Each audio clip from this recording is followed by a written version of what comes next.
Coming up, the pandemic has hit the Indiana restaurant industry very hard, and a new survey suggests the worst may be yet to come. 41% of Hoosier operators say it's unlikely their restaurant will still be in business 6 months from now if business conditions continue at current levels. Indiana Restaurant and Lodging Association CEO Patrick Tam will react to the numbers and also a lawsuit filed by bar, restaurant, and nightclub owners. And Motor Drive has rolled into Indiana, the monthly electric car subscription service offering drivers different makes and models without the hassle of having to buy, rent, or lease. We'll explore the Motor business model, including its mission to accelerate a greener energy future. Plus, I'm Mary Rachel Redman in Bedford, Indiana. A dilapidated depot once supplied limestone that built nearly all of our nation's state capitals. But this Hoosier treasure is quickly eroding. Can it be saved? That story coming up.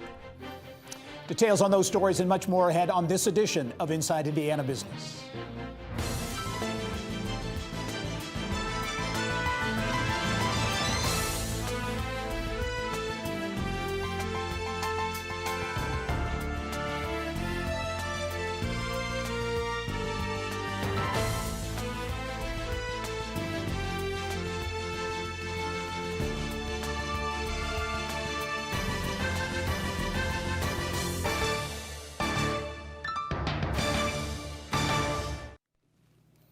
Hello and welcome to Inside Indiana Business. I'm Gary Dick. Well, the COVID-19 pandemic forced restaurants to close, shift from dine-in to carry-out, and reduce staff, reduce hours as well. The impact is far-reaching for an industry that employs more than 300,000 Hoosiers.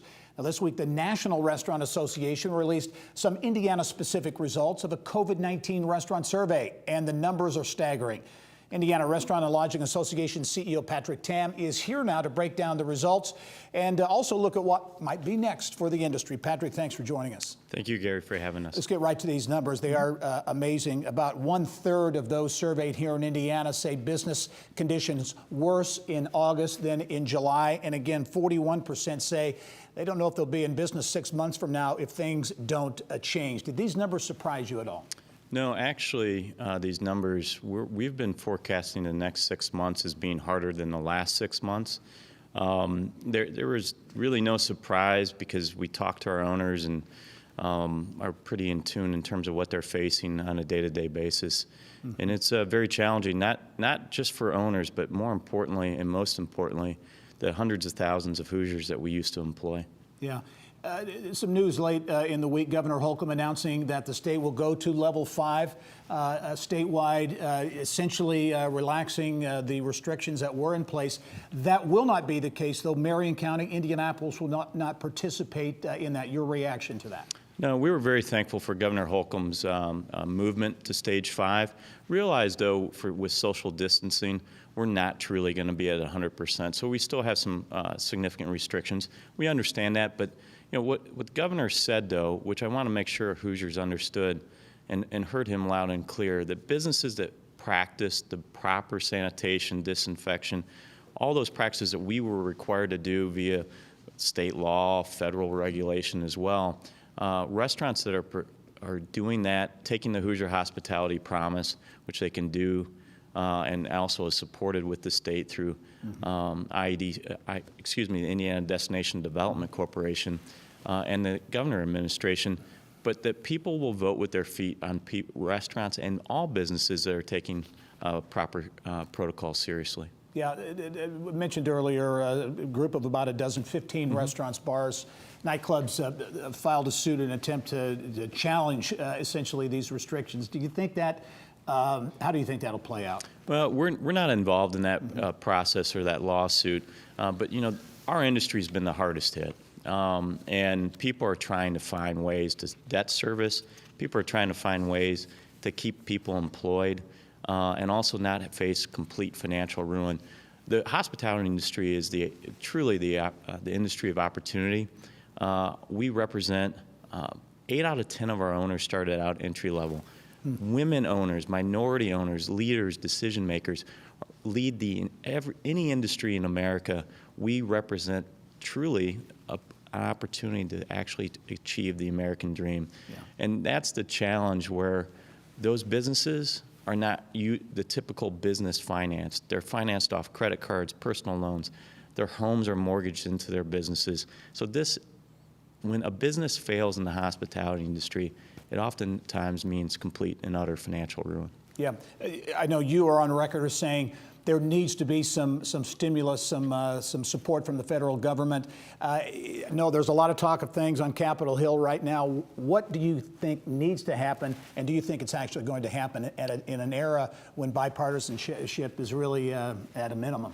It is at a minimum. Unfortunately, we've had 6 months of government-ordered shutdowns in a global pandemic, which we understand, but we've only received 8 weeks of relief.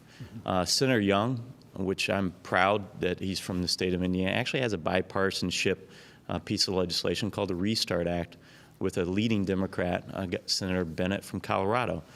That is the true approach and the best approach for America, for Hoosiers, and we should be very thankful that a lot of those elements now are being talked about in a larger package, but Senator Young and Senator Bennett cooperatively in a bipartisan fashion already have over 54 plus signatures of other senators on that piece of legislation. Okay, very quickly, Patrick, we're out of time, but quickly, you and I talked earlier, and you're seeing some positive activity in some of the suburban areas around the state.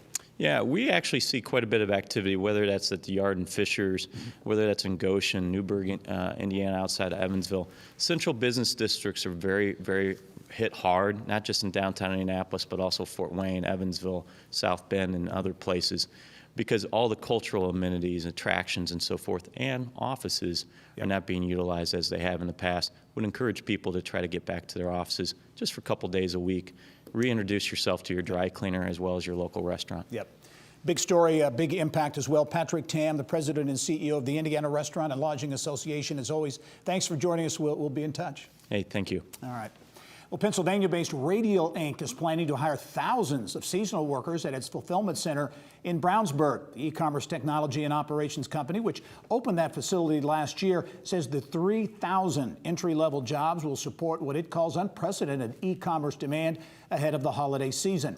Radial cites research which shows 66% of shoppers plan to increase their online purchases during the holidays.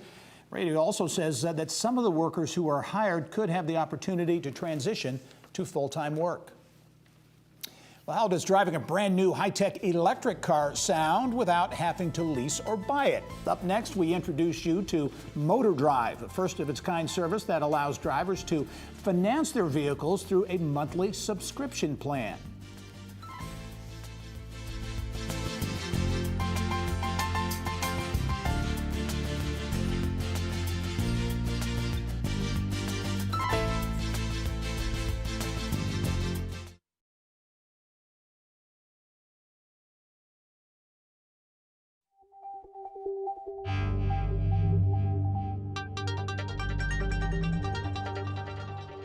It's time now to go inside innovation, brought to you by Allegion, pioneering safety.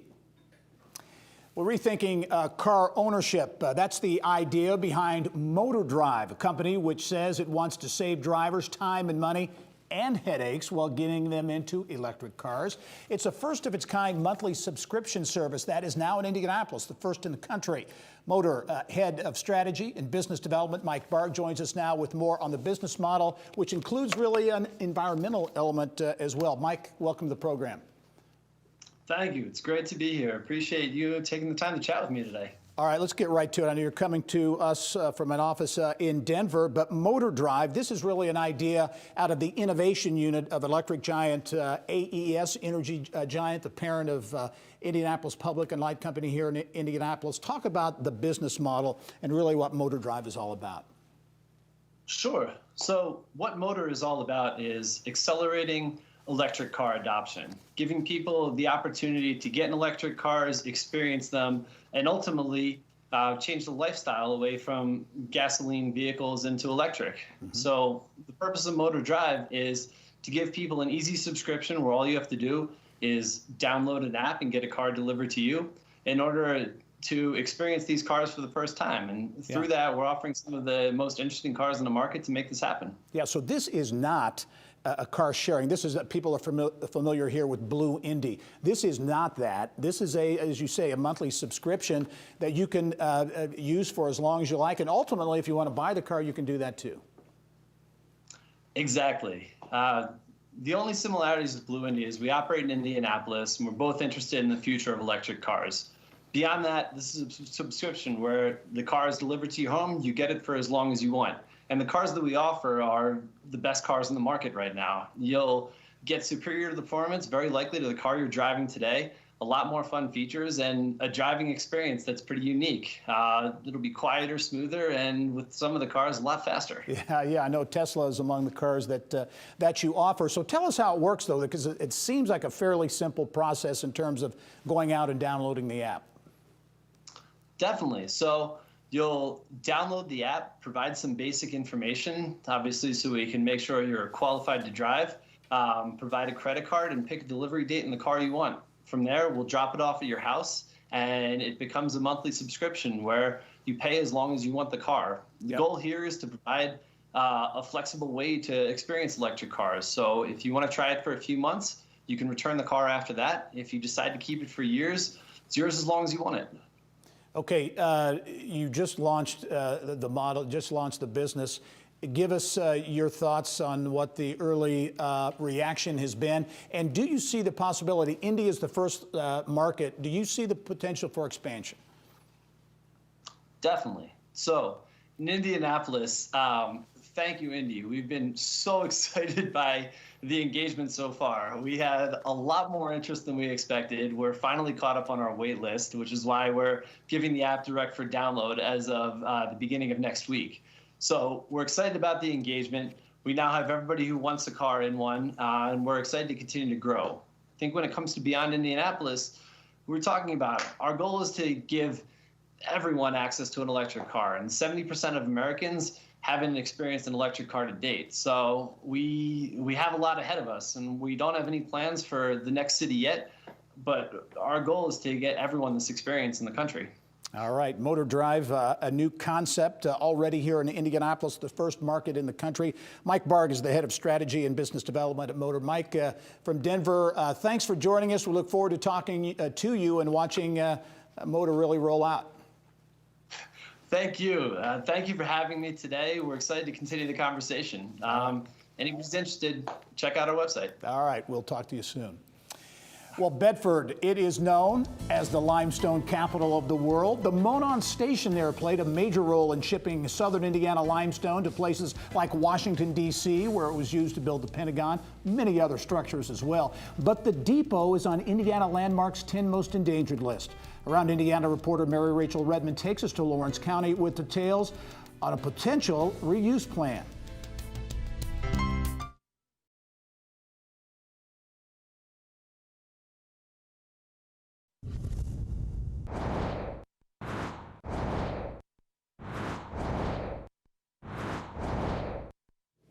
Here's what's making news now around Indiana. Brought to you by Chapman Heating, Air Conditioning, and Plumbing. The man for all seasons, Chapman. ChapmanHeating.com. Well, in this week's Endangered Indiana series, we visit the limestone capital of the world. Around Indiana reporter Mary Rachel Redmond has more from Bedford.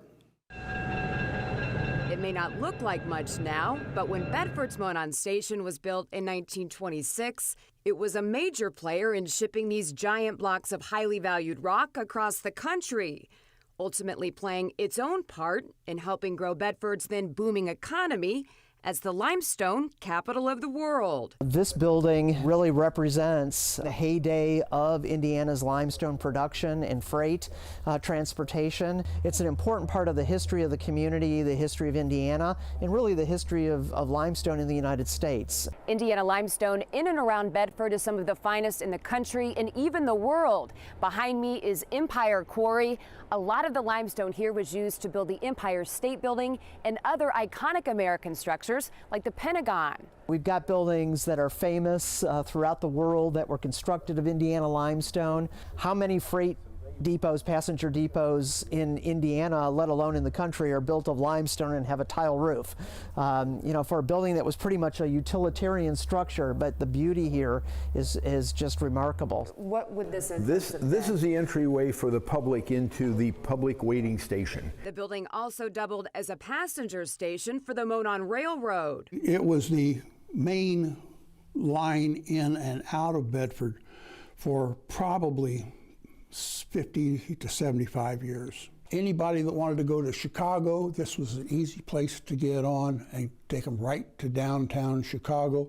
Or if they wanted to go south to Louisville, it was the other way on the route. So it was a main conduit when roads weren't very good of getting to where the major cities were. This is the baggage door. And Indiana Trails President Richard Vonnegut says he wants to see Monon Station used as a connector to major cities again, only this time by bike. What I'd like to do is see this as being an area that would be attractive to hikers and bicyclists from far away. Bring a national bicycle route through Bedford and build a walkway from the station here over to where the Milwaukee is. The Milwaukee Vonnegut is referring to is the Milwaukee Road Transportation Trailway, a crushed limestone path that starts near downtown Bedford and will eventually stretch 20 miles through southwestern Indiana, which makes repurposing this historic Monon Station an ideal economic development project for Lawrence County. Being able to attach to the trail and make the building activated with something going on inside. The statistics show that people who are on foot or on bike tend to spend more money when they go by places. If we could figure out a way to bring an adaptive reuse of this historic structure to the community, dovetailing it with interest in walking and the trail systems that are being developed here in the community, this really could become a locus for activity in the community that could drive further economic development and redevelopment in this section of downtown. This is one of the great limestone buildings of Indiana, and for that reason we very much want to see it stay here. Mary Rachel Redman, Inside Indiana Business. Well, meantime, in Delaware County, developers plan to break ground later this year on a $6 million mixed-use development in Yorktown after the town council there approved the investment. Fishers-based Rebar Development plans to build a three-story structure, which will include 26 loft apartments, plus first-floor office space and a restaurant.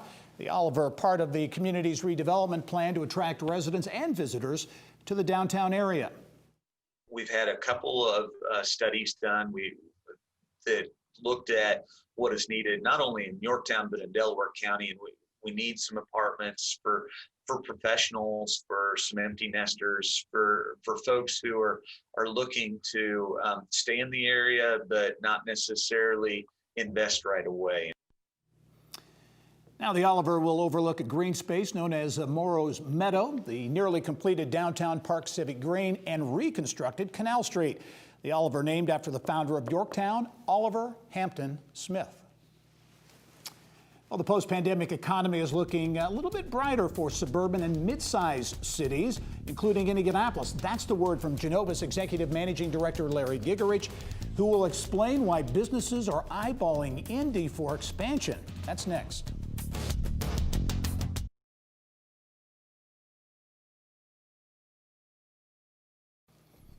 Well, the latest Site Selectors Guild survey is out, and it shows that more than 60% of member projects are actually moving forward, and that a majority of project activity is also expected to resume in 2021. Suburban areas and mid-sized cities, followed by rural areas, expected to be some of the biggest winners of new corporate expansions and relocations in the wake of the COVID-19 pandemic. Here with more on the economic development outlook and how Indiana fits into that equation, pleased as always to welcome back to the show Genova's Executive Managing Director Larry Gigerich. Larry, good to see you again. Great to be with you, Gary. Thank you. Coming from the Genova's headquarters in the heart of downtown Fishers there. I mentioned some of these stats. This is an international survey that I know has been done more frequently during the pandemic to try to keep a finger on the pulse of what's happening. I was surprised to see 61% of site selection projects moving forward in the face of the pandemic. You also expected a lot of these projects to continue to launch in 2021.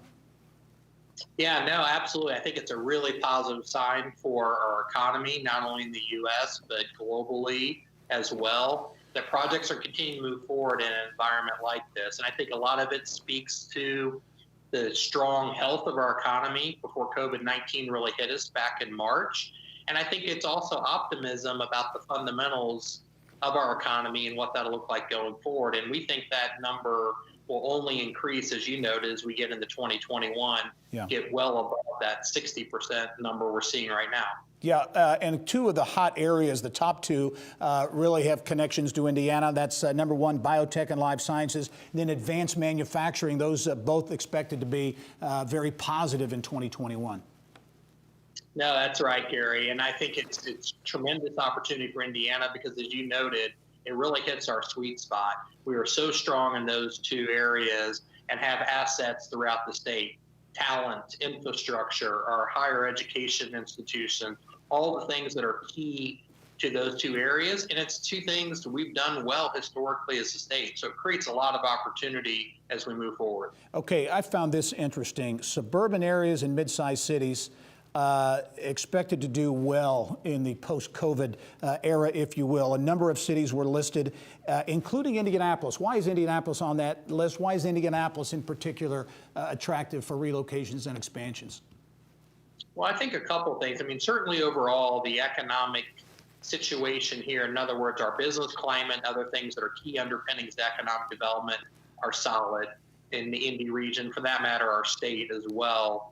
The second part of it, I think that's really important, is we're seeing this with a lot of our clients, from small all the way up to very large companies that have operated in very densely populated urban markets, that they're realizing in a pandemic environment, and likely knowing we're going to have future pandemics to deal with, that being heavily concentrated with their talent in those heavily populated areas and downtowns do create some risk. So not that they're going to walk away from all those locations, but rather have other things that help them mitigate risk, meaning suburban locations or smaller communities in mid-sized metro areas to help support. So I think Indianapolis, for those reasons, have shown up on that list and compete very effectively. You only have about 20 seconds left, Larry, but you also see some reshoring opportunities. Indiana positioned very well for those.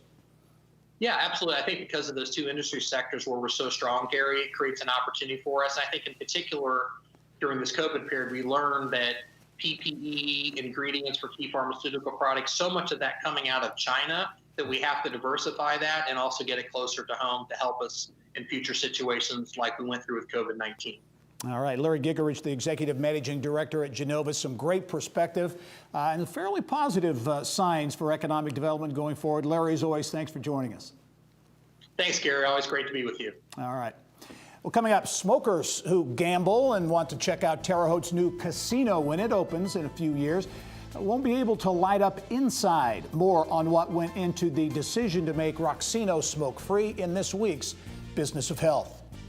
Also ahead in our next half hour, why and where Ivy Tech Community College is expanding its presence and educational offerings. Ivy Tech President Sue Ellspermann shares her view on what's ahead for what will be the college's 19th campus.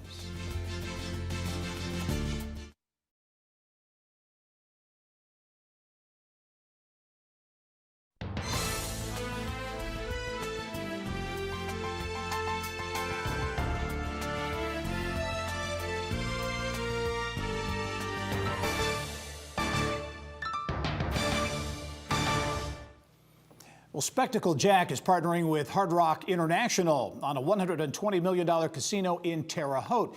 But it's making news for another reason now, as it will be the first non-smoking casino in Indiana. Business of Health reporter Kylie Valletta has more. Kylie. Well, thank you, Gary. Other casinos have reopened during the pandemic with adjusted policies that make them non-smoking for now. But this will be the first casino in Indiana to open smoke-free from day one. It was an important piece of the deal for Vigo County leaders. The community has some of the poorest health metrics in the state, and its smoking rate is higher than the Indiana average, with 24% of adults smoking. Here to tell us more about how they struck a business deal with Hoosier Health in mind is the mayor of Terre Haute, Duke Bennett, and Jim Brown, Chief Executive Officer for Spectacle Jack. Thank you both for being on the show today. You're welcome. Be here. Okay, Mayor, let's start with you. This casino is expected to generate $5.3 million in tax revenue, as well as 1,000 jobs. Yet casinos are synonymous with smoking. So how did the city work through this deal to really capitalize on the economic development, but also make sure that the project lines up with some of the new health goals in Terre Haute? Well, as you can imagine, we're very excited the casino's coming, but we knew there was an issue with potential smoking there. So, when you think about from a community perspective, we've known that we've got poor health. And so we try to, everything that we do as a community now, we try to think about how can we improve the health of our citizens. And so the casino comes, typically they're smoking environments. And so it creates a little bit of consternation that how's that going to affect us locally? We are so thankful that Spectacle Jack was able to figure out that they needed to do what they needed to do in our community. And so it fits perfectly in with our community plan, our tourism component of bringing people to Terre Haute, and then our component of improving the health of our citizens here. And so we just want to make sure that everything we do fits into that strategy. And Spectacle Jack is doing that by making this the first non-smoking casino in Indiana. And we couldn't be any more excited. Okay, Jim, so there will be an outdoor smoking patio with 117 slots and 8 table games. So I'm sure this was a challenging business decision. What won you over to make this casino non-smoking? When we developed our project plan, we wanted to ensure that the Terre Haute Hard Rock Rocksino was a fun and entertaining overall facility with an exciting gaming floor, Hard Rock Cafe, showroom, steakhouse, and a number of other amenities. But we wanted it to be accessible to everybody. And when we look at what Vigo County and Terre Haute are trying to accomplish and the way that health is moving forward, we made a determination that we were going to be a non-smoking facility, the main facility, but we wanted to respect all of our customers, and 15% of our gaming positions are smoking on a smoking patio that has a half wall, that has a roof, that has fans, has heaters, makes them feel comfortable. Our main heating and air conditioning units are on the other side of the building. All airflow moves out of the facility, and there will be 2 sets of double doors leading to the smoking patio so that we can ensure, even for smokers, when they come into the main facility, they're going to breathe fresh air. And if they smoke, they'll have a private smoking patio to smoke at. So we think this can be fun for all of our customers, and we can try to do the right thing in the way that we put the facility together. Okay, very good. And Mayor, I know the city recently launched the See You in Terre Haute campaign, actually about a year ago. You're at the 1-year mark. And there is a health pillar in that campaign. Tell us a little bit about how this casino could fit into that. Well, as we look at everything we try to do here, as I mentioned earlier, our goal is to improve people's health from every household, kind of across the board. And so we've got pretty stringent smoking rules, but we still have a lot of people that smoke. And it's working with the hospitals, our local doctors, everybody to find a way to help people become more healthy. We've got a high rate of cancer and diabetes and just a variety of things here, higher than the normal. And so we want people to focus on improving their health. And when you bring a huge economic project like the casino into our community, obviously that could swing you in a different direction if we weren't partnered to make this work. And so as we continue to roll this plan out and we work with local businesses and our educational institutions and our healthcare facilities, we're going to really do the best we can to make this the healthiest community in the state of Indiana. Okay, Jim, just a few seconds left, but a recent poll by the American Lung Association in Indiana says 65% of registered voters support no smoking or vaping inside casinos. So do you think this represents, just in general, a shift in the gaming industry? Typically, casinos that don't allow smoking, their revenue declines, and we're hoping to buck that trend. We see more and more people quitting smoking, more and more people requesting and demanding a fresh air environment. So our folks that smoke, there's a place for them, but we're trying to keep up with our health standards and Vigo County and what Terre Haute and both are trying to accomplish, and we want to be partners in that. All right, very good. Mayor Bennett and Jim Brown, thank you both for being on the show today. I know groundbreaking is about a month away, so good luck with the project. Thank you. Thank you. Gary, back to you. All right, Kylie, thank you. Well, Warsaw-based orthopedics manufacturer Wishbone Medical has announced plans to grow its global headquarters in Kosciuszko County to allow for new product development and manufacturing. The company says it will also add more than 50 new jobs over the next 2 years. Wishbone Medical designs, develops, and manufactures pediatric implants and instruments. The company says it intends to purchase a 12,000 square foot building in Warsaw and convert it into its new headquarters.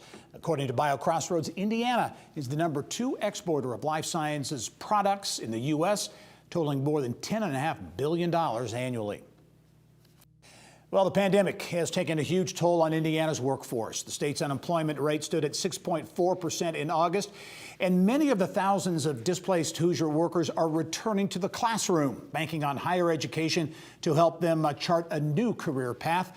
That includes Ivy Tech Community College, Indiana's largest public post-secondary school. Late to start college? Think again. You can enroll at Ivy Tech right now for classes starting in October. In fact, Ivy Tech will soon offer a new set of 8-week courses on all 18 campus locations and online.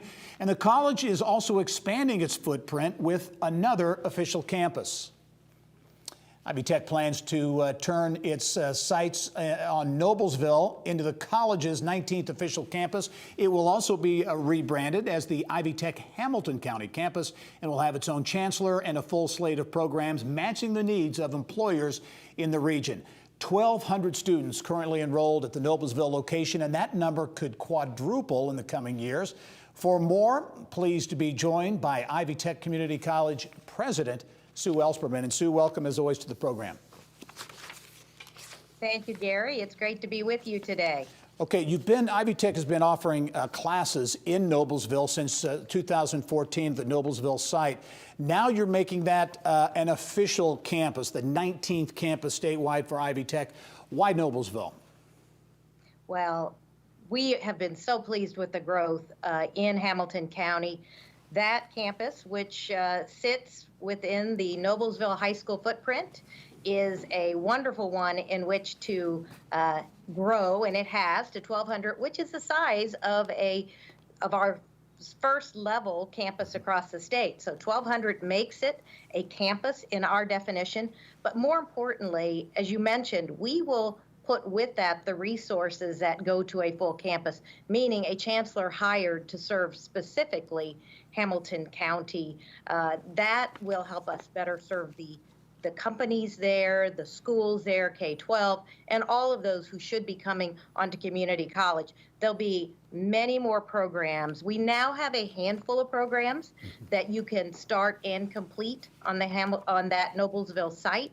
But as we turn it into a campus, there will be full programs that will be aligned to the high tech, the tech industries that are located in Hamilton County, to the businesses that are there, to the advanced manufacturing, to the healthcare needs. So we see a full complement of programs aligned specifically to the community. And that's part of the plan. We will be having listening sessions and setting up advisory committees for programs, a lot of work over the next year as we prepare to launch this as a full 19th campus for Ivy Tech. But one thing I want to mention, many people don't realize Hamilton County is our 4th largest county in the state and the fastest growing, and yet the only one of the top 5 counties that didn't have its very own Ivy Tech campus. So I think this was a time to just recognize that the time has come, and we are happy to make that commitment to Hamilton County. Yeah, and you mentioned alignment. That is such a huge issue in connecting with the needs of employers. You mentioned technology and advanced manufacturing, a lot of that presence in Hamilton County. You sense those programs will really align with those needs. And we will be working with the specific employers over the next year. This rollout, spin out, if you will happen July 1 of 2021. So over the next 9 months, we'll be working very closely with industry to make sure that we have targeted exactly the right degrees, certificates, certifications, and transfer degrees to make sure that this campus meets the needs of Hamilton County as it continues to grow in Indiana. Yeah, well, you talk about growth in Hamilton County, a growing county. You have room for growth. It's the old Noblesville High School is where the Ivy Tech campus is. You got a lot of room to grow with that location. We do. We are using probably a third of it right now. We have a number of community partners in there, which we're thrilled, like the Goodwill Excel Center, Gleaners, and others. But we also have room for many more students. But again, aligned to the programs that the community needs. And we look forward to, as you said earlier, quadrupling in size as we give that opportunity for a student to start and complete a program in their home county as much as they can and be aligned with the employers there to have great careers. All right, Ivy Tech Community College continuing to grow with the 19th official campus in Noblesville. Sue Ellspermann, the president at Ivy Tech. Sue, as always, great to have you on the show. We look forward to seeing you soon. Great to be with you, Gary. All right. Well, still ahead, for more than 2 decades, Indianapolis sports broadcaster Dave Furst covered it all, from the Colts to the Pacers to IU and Purdue. But his true passion, covering the roar of the IndyCar series, is what really has led him to make a big career change. Inside Indiana sports contributor Bill Benner goes one-on-one with Dave Furst to get details on his new gig at NTT IndyCar and what's next for the series. And the pandemic has exposed what was already a growing problem in Indiana, food insecurity. Learn how the Million Meal Marathon is offering relief and hope for the estimated 1 million Hoosiers who are struggling to find that next meal.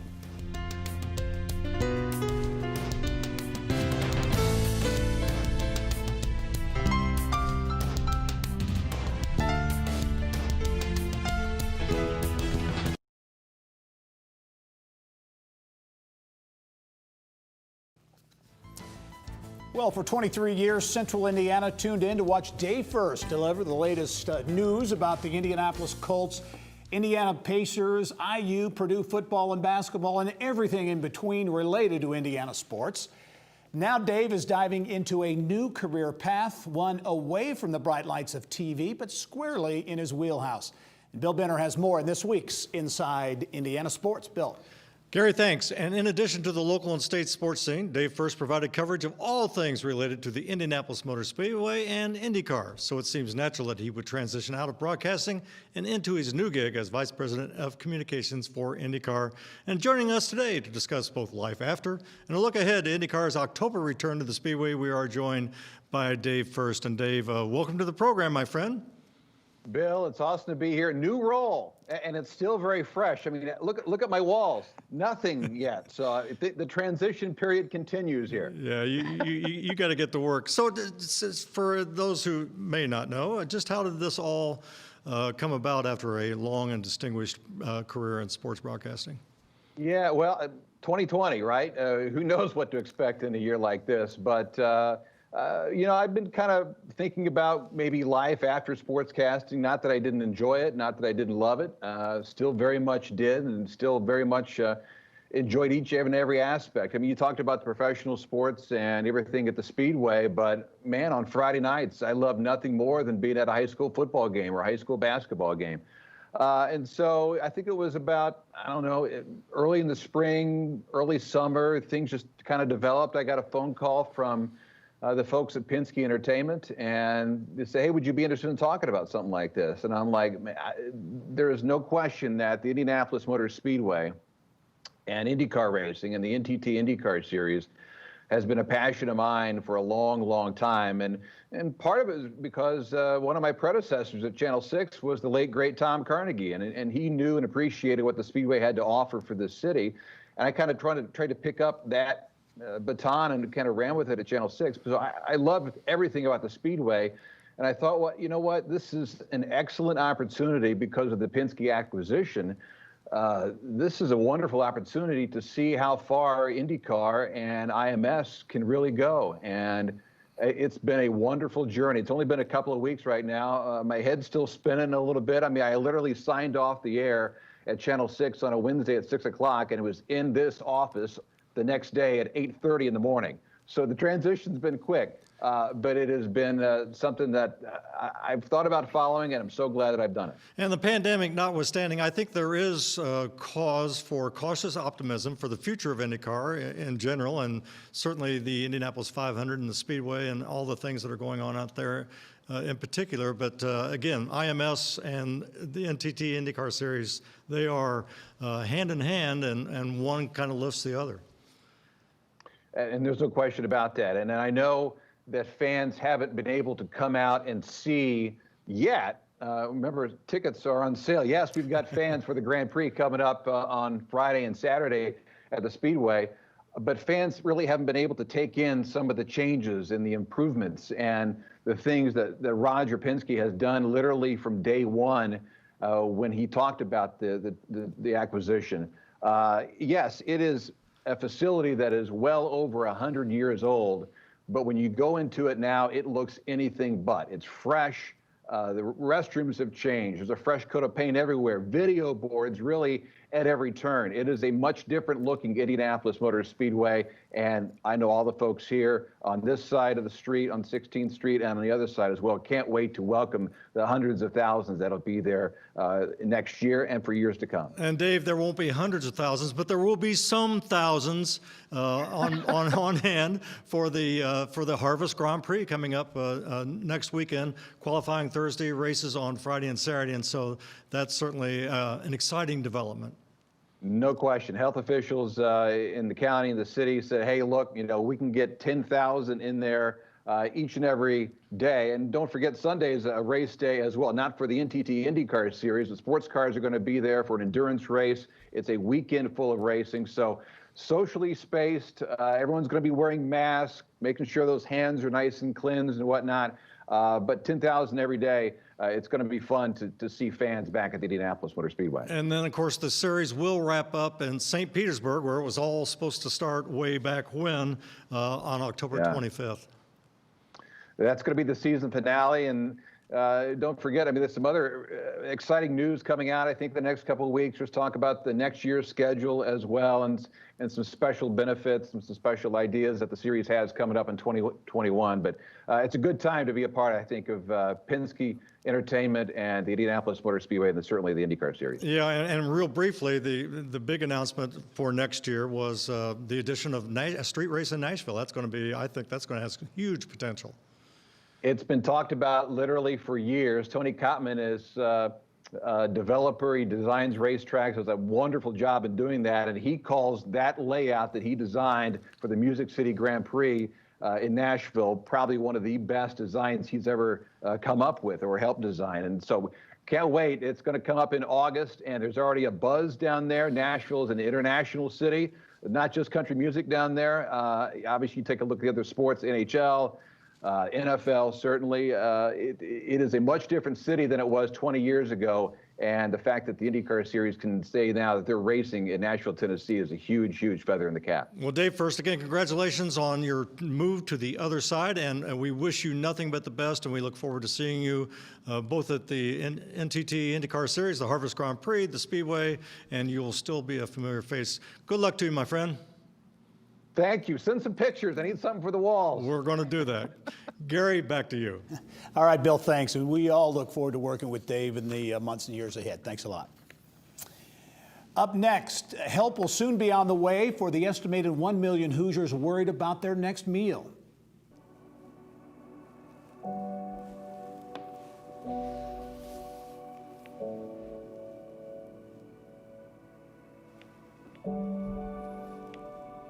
Anyone can relate to being hungry.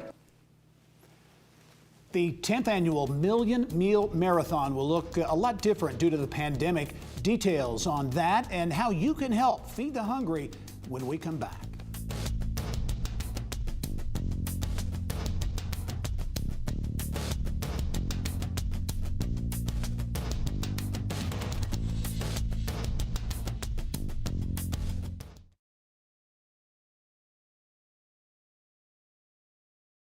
So growing up, constantly working to give back to others, it made us more aware from a much younger age than perhaps some that we did grow up very privileged. We didn't have to worry about having food for dinner, going to bed hungry.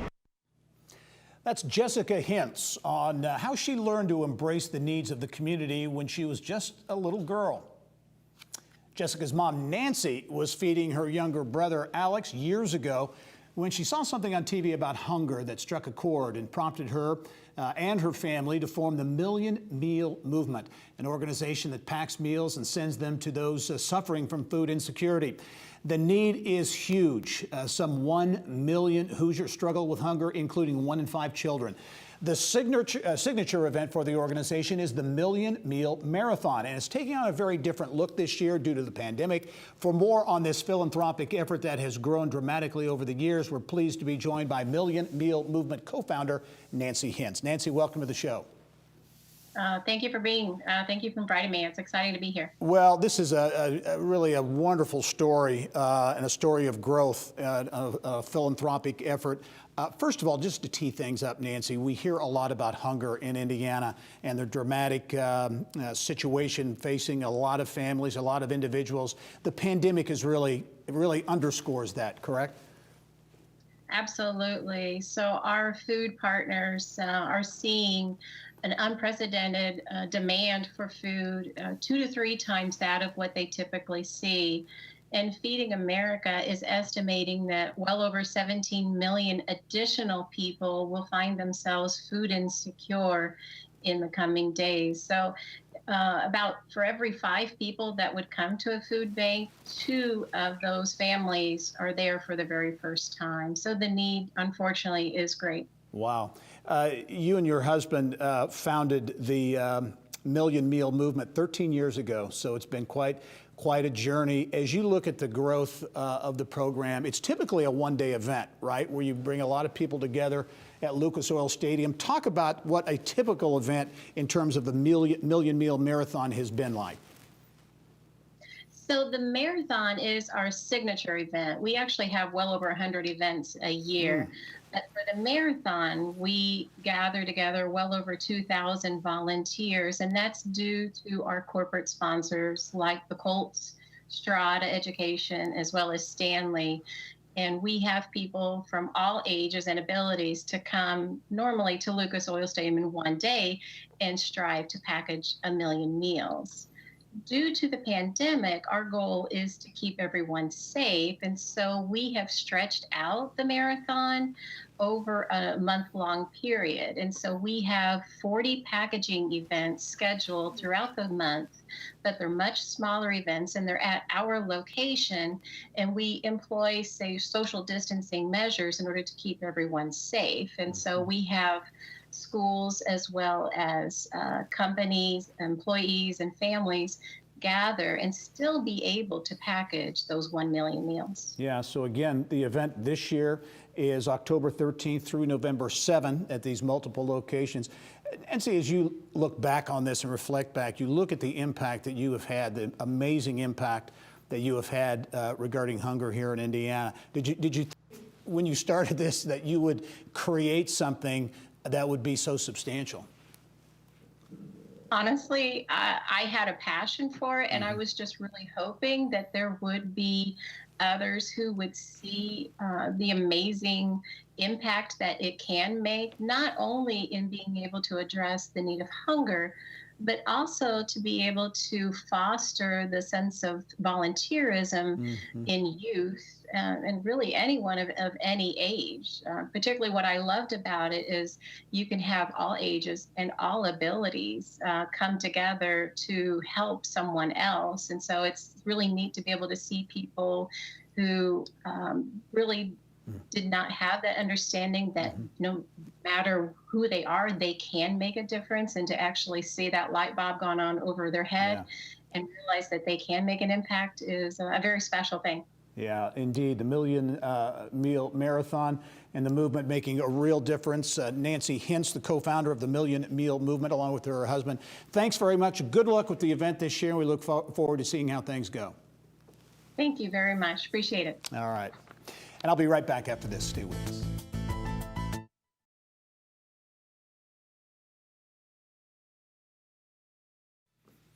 Coming up next week, the Indiana Citizen bills itself as a nonpartisan, nonprofit platform dedicated to increasing the number of informed, engaged Hoosier voters and getting them to the polls as well. We'll talk about their education foundation, what it's doing to get Hoosiers to the polls. Thanks for joining us this week. I'm Gary Dick. Go out and make it a successful week. Inside Indiana Business with Gary Dick is a production of Grow Indiana Media Ventures with support from WFYI Productions.